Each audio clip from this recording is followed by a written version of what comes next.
This is the Pete Wong Podcast, sharing the things that I love with those that I love. I've always wanted to talk about the things that I care about in life. People have told me time after time, why don't you just share more of you? And with that, let's go. Hey everyone, welcome to this week's The Pete Wong Podcast. I hope all of you are taking care of yourselves and keeping safe and taking some of these principles and practices that we've been sharing every week and applying them to your lives. It is my hope that with what I have to share, you're able to enjoy your life and just like last week, just enjoying your moment to moment. I've had a really fun, interesting week. I've taking some chances more, exploring, do some exploration, do some more walking. It's not that I don't like to walk. I love to walk. It's just I keep myself pretty active with martial arts, boxing, yoga, that sometimes going for a walk, it seems like a lot more. But I've been enjoying it. And it's a different physical activity and also mental activity too. And I've been finding some joy in it. And also been enjoying the company that I'm with and just enjoying those aspects of life. But we're going to get into it now. And this week's chapter, it's a dandy. All right, chapter 5, no excuses. I don't know where or when I got this from, but for much of my life, I lived it making excuses for lots of things. Again, I didn't even notice what I was doing, but whatever it was that I was doing, it was not healthy. What do I mean when I say making excuses? When things didn't go the way I wanted, or I would search for something or someone else to blame. Or maybe when I wasn't happy, I would get upset, even sometimes become jealous of others. I thought I deserved what they had, so why didn't I have it too? Other times, I felt too lazy or tired and didn't want to do something, even the things that I knew deep in my heart were beneficial for me. Instead of doing what needed to be done, I made up all kinds of reasons for not doing that thing. Maybe it was too much work, or I didn't want to feel uncomfortable and instead played it safe, remaining in my comfort zone. Over time, I conditioned myself and began to live other aspects of my life like this too. But doing things this way never helped. In fact, all it did was make me less and less of a competent person. So where did this type of attitude come from? As I take some time to reflect and break things down, I'm noticing areas in our society that may have led to my thinking this way. Growing up, I was constantly surrounded by voices and examples that told me to look for the easy way out.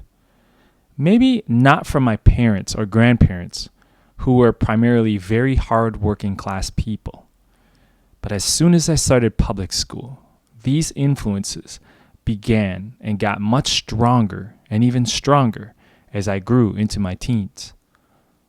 I'm sure various forms of peer pressure and not knowing how to justify it had a lot to do with shaping this way of thinking. I mean, when we were kids, we tried to get out of doing anything that required any type of work, whether it was finding the quickest way to make money, cheating on a test, or even lying to get what you wanted. It seemed like doing things this way was cool, way better than doing the other thing, which was, well, work. And no one wants to do that, right? Now that I'm an adult, I still see some of these ways of thinking shaping parts of our society. For example, I never understood the joke about Mondays being a dreaded day and how Wednesdays were halfway through the week and then Thursday is before Friday. So we should already not work as hard. All before TGIF, when Friday comes around, it seems as though everybody's already checked out completely. I mean, I get it, but I don't think this way of thinking helps us. It's as if we are proud of not owning up to our responsibilities and again, looking for an easy way out.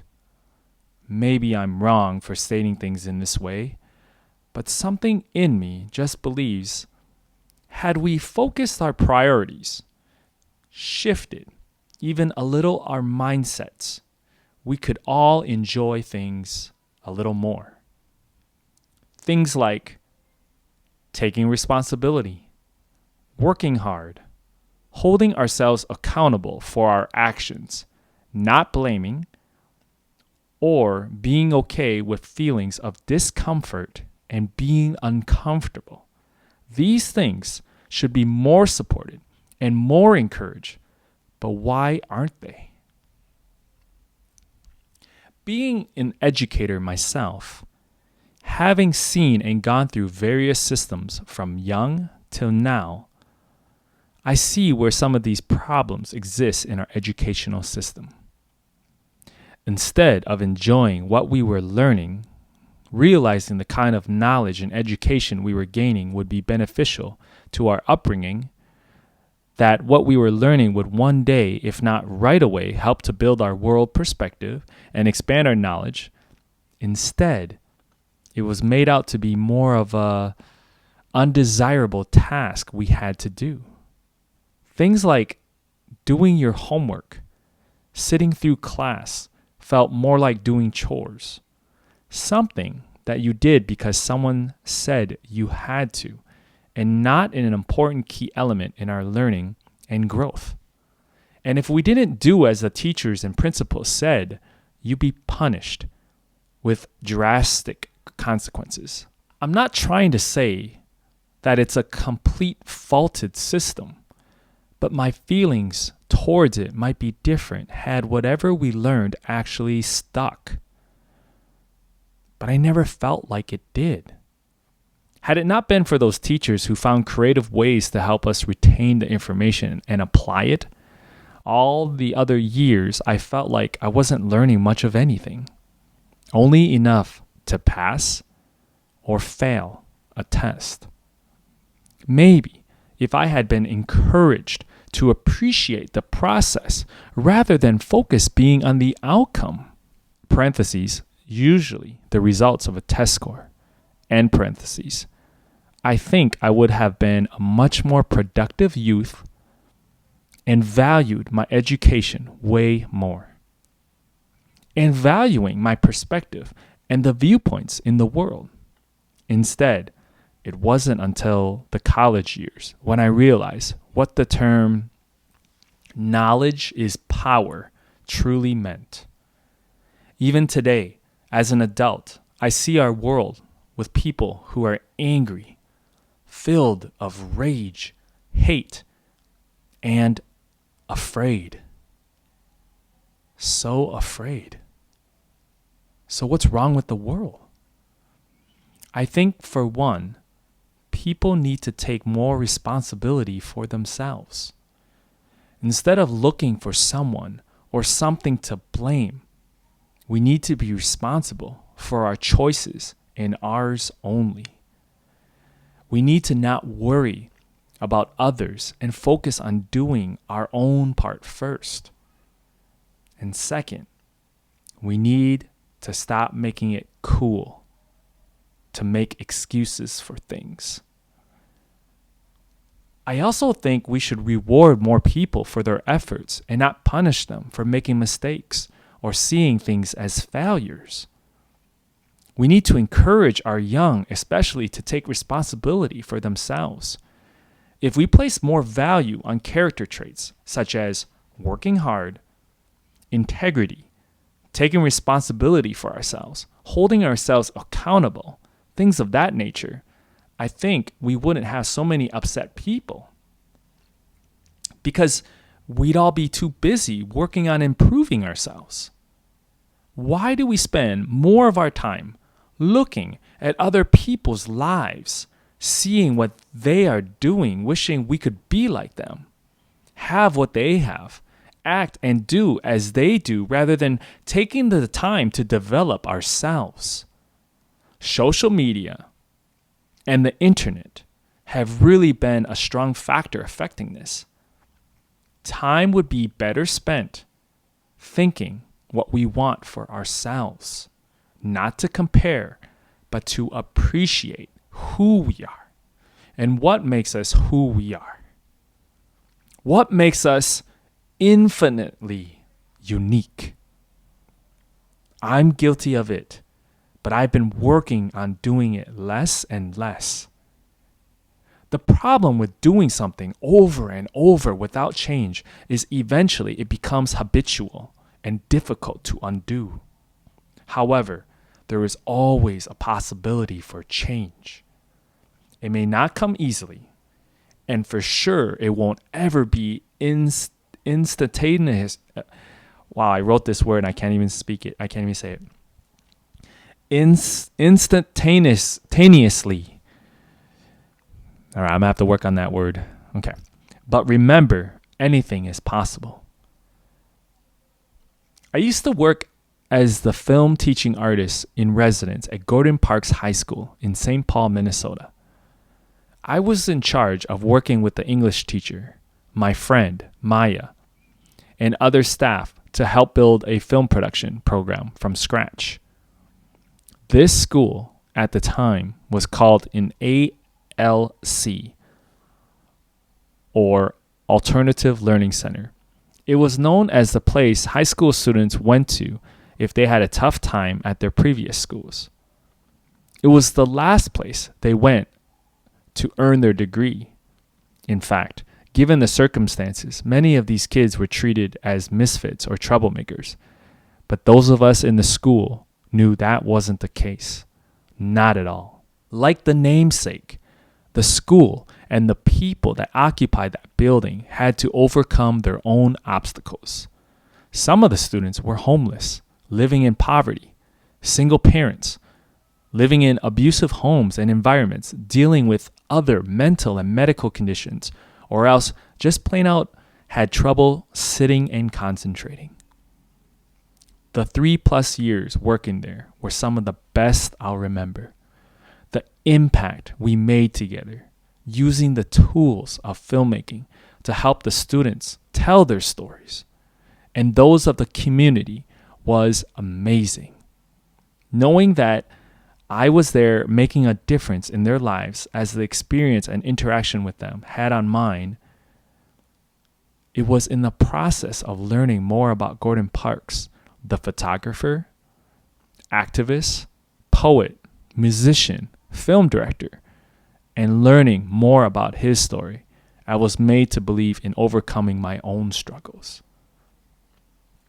At one point, Gordon Parks was himself homeless, sleeping on the train between shifts of work.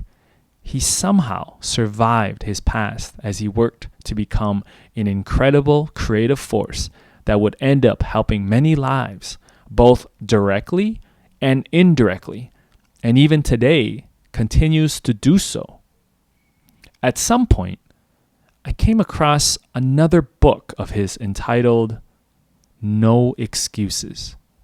I will never forget the moment when I discovered the title was from something Gordon's mother had told him at a young age. No matter what, no excuses. Gordon lived his life knowing this.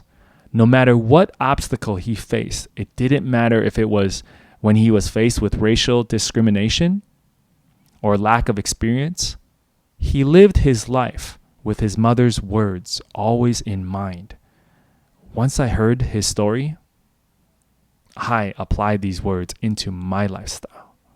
I could not look for any more excuses.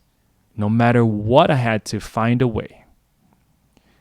Even if this meant having to figure it out, work harder, try harder, do, be, there was no other way around it. There were no excuses, not in my book. I don't blame anyone for what happened to me. These were the choices I made. And even though sometimes I do feel regret what I had done, and even though I may have not liked myself during this process, looking back on those times, having to go through life like this was important, because I can now see it was a matter of alternating my mindset, and more specifically, where mine was at in each situation. Knowing this would make all the difference in the world. I can be ashamed of my choices and never forgive myself, or I can let that stuff go and start today new. I am choosing the latter. Living can feel hard sometimes. We feel lost and confused, unsure of which choices to make. But looking for excuses, someone or some place to blame will only hurt and weaken you. Believe in yourself. Believe in yourself to step up and endure whatever it is you need to. You got this. End chapter. Bullet points to be mindful of. Bullet point number 1.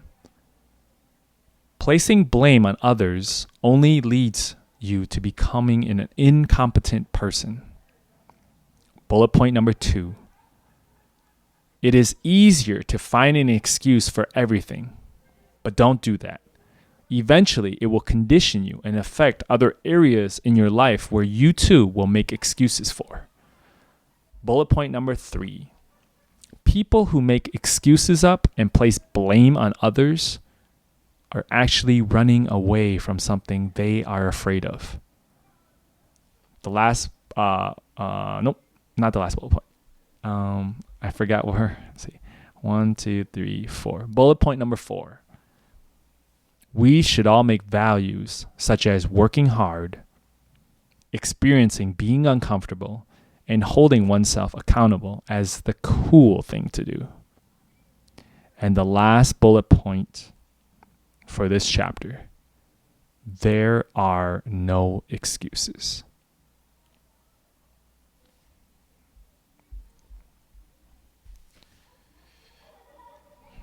And that is the end of chapter 5. That was a little shorter one. Again, thank all of you, all of the supporters, all the listeners. Hope you've been just taking account every week the things that I have to share, and I hope that you're able to apply them. I look forward to hearing your comments, your feedback, and I welcome all of it because, like all of us, everything is a work in progress. I just wish you all a great week, and I hope that the title, No Excuses, doesn't scare you off. It shouldn't. It's just a matter of rechanneling our mindset where we're not blaming people, and you don't even need to blame yourself. You just need to, what's that word? Put on your bootstraps and mosey on. Okay, maybe that's not right, but let me know what your thoughts are. And enjoy the rest of your week. Enjoy the sun if there's sun. Enjoy the rain if there's rain. And And let's be mindful of the thoughts that we say to ourselves as well as others. And start there. You are loved, you are enough, and you are worthy. Blessings to all of you. Thanks for tuning in. We'll catch you next week. And remember, you are loved, you are enough, and you are worthy. Blessings to all of you.